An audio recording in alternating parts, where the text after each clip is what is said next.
Hello मैं प्यारा YouTube audience, आप सभी के लिए मैं लाई हूँ कान्हा का अनोखा संदेश, गीता का प्रथम संदेश। चलिए सुनते हैं। कर्मेवाधिकारस्ते मां फलेषु कदाचन मां कर्मफलहेतुर्भुः मां ते सगोस्त्व कर्मण्ये। अर्थात मनुष्य का अधिकार केवल कर्म करने में है, उसके फल पर नहीं। इसीलिए कर्म के परिणाम की चिंता किए बिना अपना कर्तव्य निभाना चाहिए। कर्म के फल की इच्छा से प्रेरित होकर कार्य नहीं करना चाहिए और न ही कर्म न करने में आसक्त होना चाहिए। अर्थात मनुष्य को अपने शांति और अच्छे मन से, सच्चे मन से कर्म करते रहना चाहिए। एक दिन उसे फल अवश्य मिलता है, भगवान सब देखते हैं। तो इसलिए आप फल की चिंता ना करें, बल्कि आप अपने अच्छे कर्म करते रहिए। संदेश: अपना कर्तव्य पूरी निष्ठा और ईमानदारी से करें।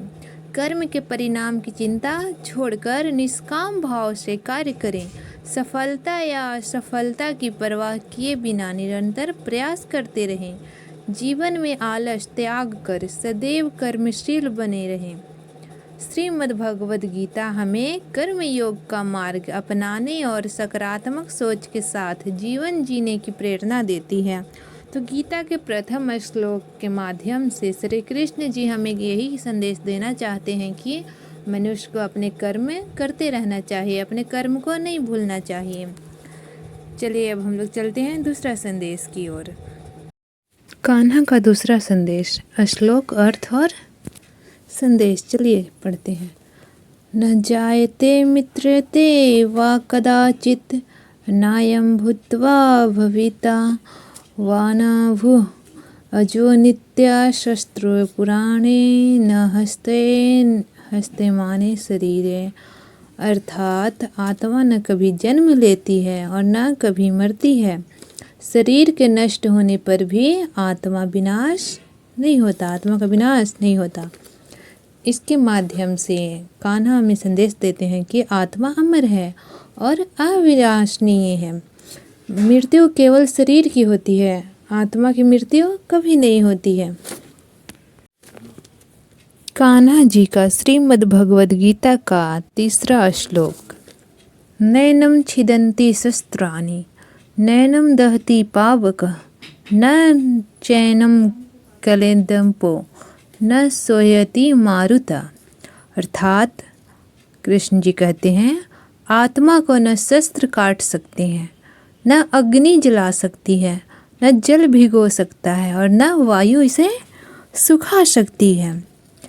इसके माध्यम से हमें संदेश देना चाहते हैं कि आत्मा अजर अमर और अविनाशी है। हमें आत्मा के वास्तविक रूप से स्वरूप को समझना चाहिए और आत्मा अमर है, इसे की मृत्यु कभी नहीं होती है, बल्कि इसका शरीर चेंज होता है। चलिए अब हम लोग चलेंगे चौथा गीता का ज्ञान और श्लोक की ओर। राधे राधे। कान्हा का चौथा गीता का संदेश।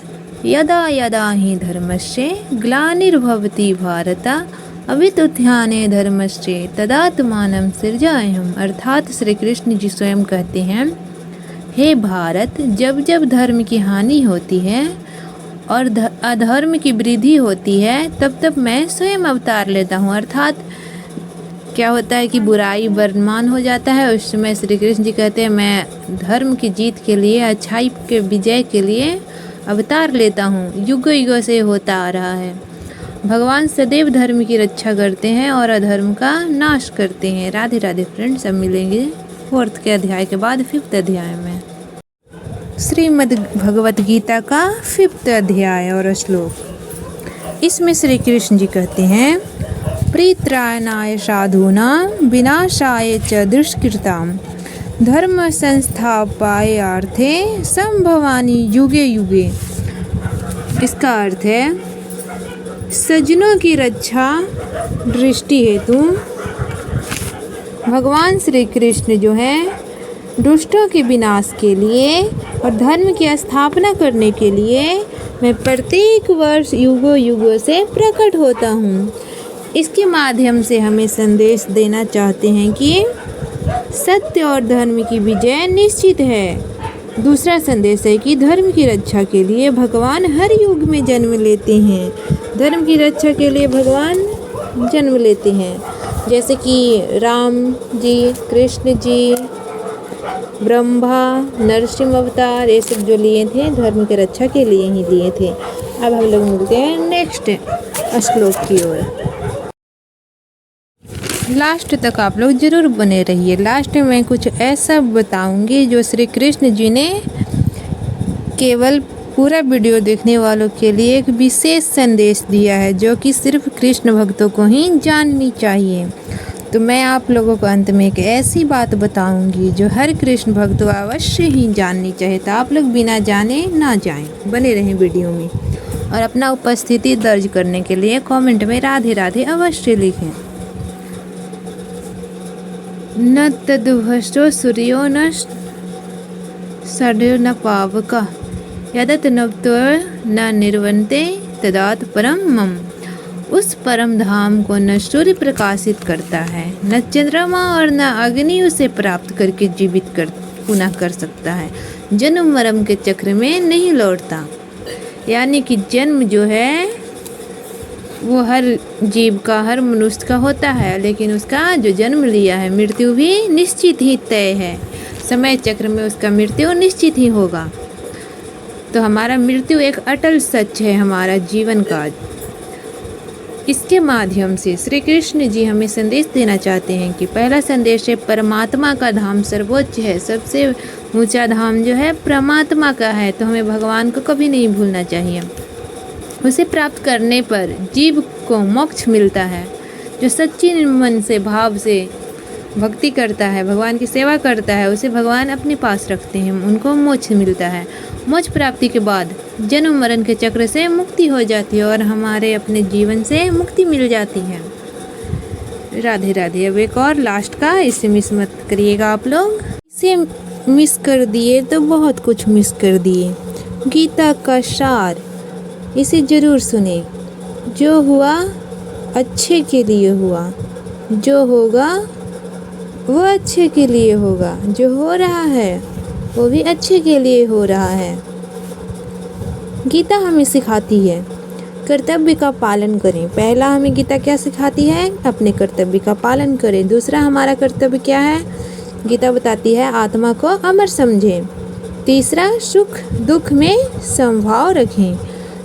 चौथा ईश्वर पर विश्वास रखें। और पांचवा निष्काम भाव से कर्म करें। भगवान श्री कृष्ण का संदेश है पूरी गीता के सार निकालने के बाद अपने धर्म का पालन करो, फल की चिंता मत करो और सदैव सत्य एवं धर्म के मार्ग पर चलो। राधे राधे फ्रेंड्स। आज का इतना ही। नेक्स्ट वीडियो आप लोग देखना बिल्कुल ना भूलें। अगर आपको शांति मिली हो तो अगला भजन भी या फिर मेरा गीता का जो ज्ञान है वीडियो आएगा, उसे आप लोग मिस बिल्कुल भी ना कीजिएगा। राधे राधे फ्रेंड्स। जय श्री कृष्ण, जय श्री कृष्ण। कृष्ण जी के ये थे अनमोल वचन और आप लोग ऐसे ही हमें प्यार और सपोर्ट देते रहिए। हम श्री कृष्ण जी से जुड़े मंगलाचरण, भजन, गीता का संदेश, प्रेरणादायक कथा इत्यादि लाते रहते हैं। ये सब सुनने के बाद आपको चमत्कार महसूस होगा और कृष्ण जी का रोज नाम लें, उनका भजन गाएं, भक्ति मार्ग पे चलें आप लोग।